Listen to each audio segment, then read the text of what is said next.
And now, it's time for another Dice Tower review with Tom Vasel.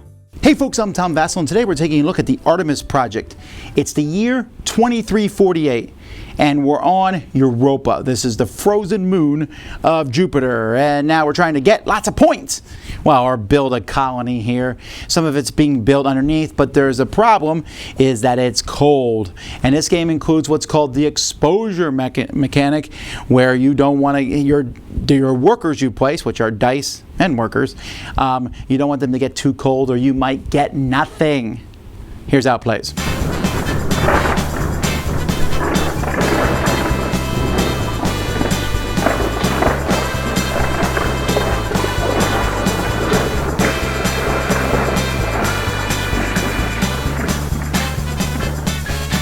Each player is going to get their own player board. We're going to keep their resources, energy, and minerals. You're also going to have tool chests here, which you'll be able to use to manipulate these dice. There's 6 rounds in the game. Each round you're going to be rolling these dice and then taking turns placing the dice on the board. Toolkits here can be discarded to add or subtract 1 from dice. You're also going to have a spot here to keep exploration points, which will help score you points near the end of the game. At the beginning of each round, you're going to draw an event card, which is going to show you where and when an event's going to happen. This one shows D, so I'll place this event marker here on D. And then players are going to take turns placing dice all over the board. Once they're done placing the dice, you'll start with number 1, resolving them going around, and when you hit the event marker, it will happen. In this case, this one says the player with the most dice in the gantry and the doorstep, these 2 areas, is going to lose 3 resources of their choice. One of the places that players can place dice is by expedition cards, and various expedition cards will come out over the course of the game. And so when you place it here, you'll place it at the bottom, and then each player can place on top of it if they want to. And as players place these dice, they're also allowed to send out a colonist with it if they want to, because the different types of colonists, especially the specialized colonists, can give different actions. You might be able to mess with someone else's die or get bonus points. When we resolve this area, you're going to look at the total number of pips here. So there's 10 pips. Is that higher than the number here? Equal to higher? Yes, it is. So then it's a success. Otherwise, it's a failure. Then whoever has the most there, in this case purple, will take one of these expedition points and pick one of these 2 rewards. Obviously, they'll pick the 5 energy. Second place also gets one of these and gets the other reward. If there had been a 3rd place there for whatever reason, they would have gotten nothing. And so you'll resolve each of the expedition cards that people have sent things to. Players obviously want to get resources, and resources are resolved in a unique way. As players place dice here, they can put any number they want, but if they put a lower number, it gets put in front. Now, if they pick a number that's the same as one that's out there, it goes after that, but it will go before all dice that are higher than it. So let's say orange put a 1 here, they'd place it like this. Now, when giving out the resources, when this is resolved, orange would get 1 energy, blue would get 3, yellow would get 3, and even though orange put a 5 here and could get 5, there's only 3 left over. And if for some reason purple was there with a 6, they would be getting nothing. So both these spots are resolved the same way.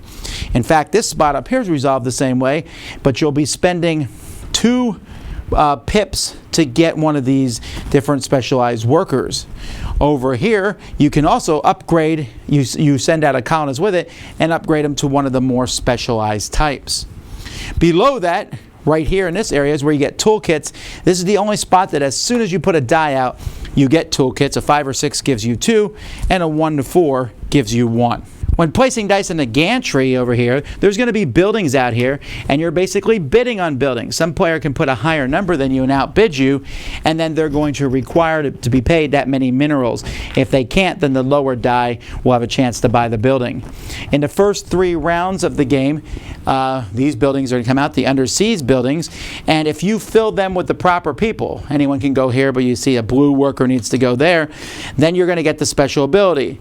of that thing. So I can switch people around. This gives me 2 toolkits. This gives me 2 energy or 2 minerals. So there's a lot of cool things that these can do.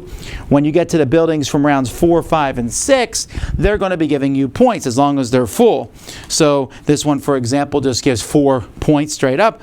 This one gives 1 plus 1 for every 5 minerals you have at the end of the game, with a maximum of 3. So the second half of the game, buildings you get are going to be worth victory points. As the game goes by, players are sometimes going to get nothing at a spot, at an expedition, or for resources. When that happens, they get to move their token up on this track here. And as they move it up, different rewards become available. Every time you move it up, you can take the reward you're at or one of the ones below that. These rewards aren't nearly as good as the things you were trying to get, but at least you get something. Players are going to keep track of their points here in the middle of the board. At the end of the game, players are going to score points. Yeah, I already showed you the buildings, which is one way to get points. Also, depending on how many expedition markers you have, you don't get any or you only get 1, you're going to lose 3 points, but if you get 8 or more, you'll get 5 points. Sets of workers that you have, energy and minerals that you have at the end of the game, whoever has the most toolkits, you'll add together all your points, and whoever has the most points is the winner of the game. First of all, high quality all around. And the only negative thing I would say is they give you this shake ship here. The game comes with a draw bag to pull workers out of, but they're like, hey, use this cool shake ship. And so you tilt this over and try to knock a couple guys out. I was able to knock a couple guys out, but it's really easy to pour a whole pile out. And while it's cool and neat, I think I'm just going to use the draw bag.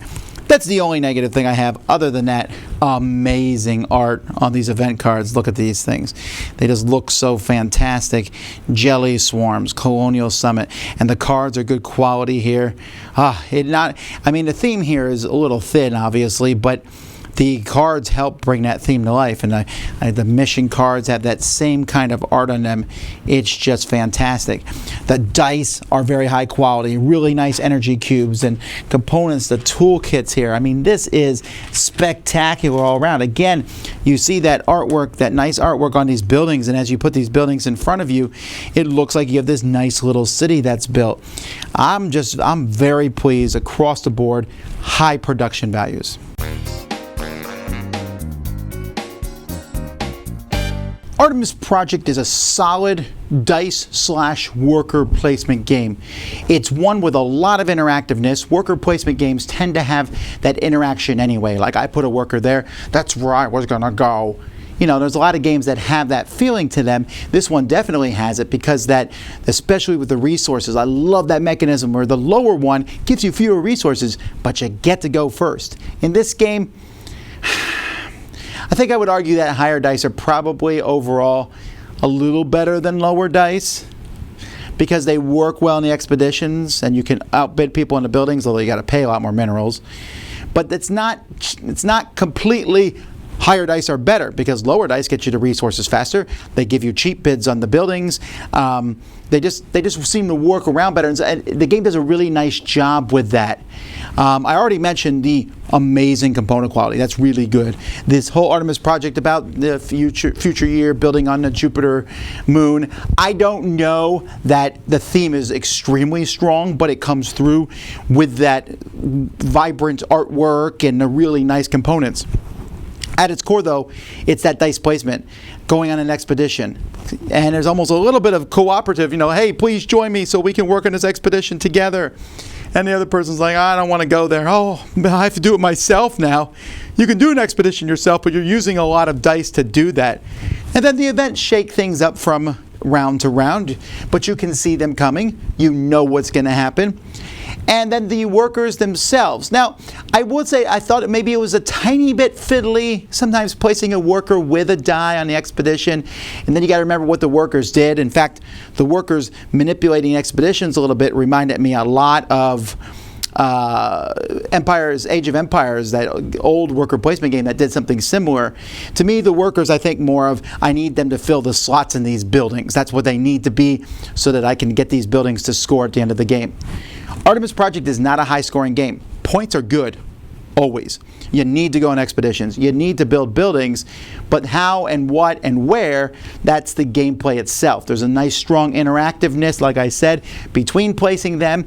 It has a nice crunch to it. There's a lot of good back and forth. It feels like a deep game, but it's not considerably long. It says 60 to 75 minutes. I think your first play will be slightly longer as you're struggling to figure out the different mechanisms of the game, but it's so easy to follow around the board. You place a dice, then you follow around, resolve them, then you place more dice and resolve them, and it's just a nice smooth flow. You're involved pretty much the whole time, and I think it's a good game to check out. That's the Artemis project. Dice Tower Judgment approved.